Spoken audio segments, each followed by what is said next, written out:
Good evening. The southern half of the UK is preparing for one of the strongest storms of recent years, expected to hit in the next few hours.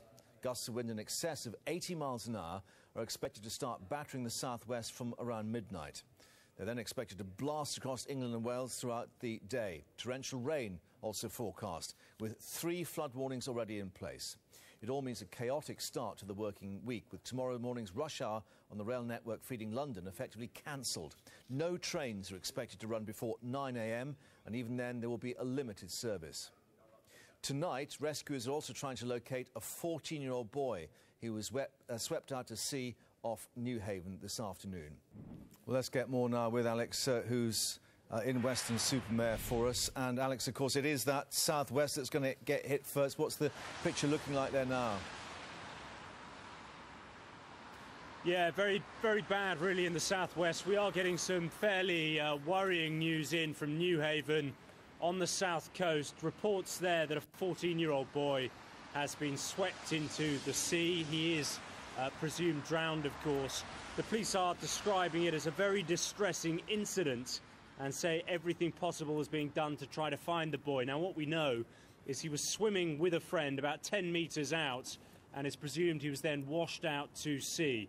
Now, a search and rescue helicopter has just refuelled, we understand, and is carrying out another search. There's also a lifeboat on hand as well, being battered by very, very heavy seas. But clearly, as time goes on, the chances of finding this young boy are becoming more and more remote. I suppose a sign, really, of just how atrocious the weather conditions are to become if the forecasts are accurate. Yeah, we understand elsewhere Portsmouth have actually instigated an exclusion zone along the seafront there as well, clearly with public safety in mind. What about down there further to the west? Are people actually out and about at the moment? Well, certainly here on the Weston-super-Mare in the West Country, people have been preparing for this storm, Mark, for the last 48 hours. At the moment, it is strangely calm. There isn't really much wind. If anything, it's dropped in the last hour or so. The rain is starting to come down, perhaps a precursor of what we can expect in the next few hours. But people are very worried about this storm. Remember that many people here along this coastline have only really just recovered from another storm, a financial storm, the crisis of 2008. They are worried, of course, about the damage to property. You saw in my report that fairground owner, he has hundreds of thousands of pounds invested in rides, although they are insured. Getting money from loss adjusters, he claims, is always difficult, and you're often left out of pocket. So a very, very anxious time for people.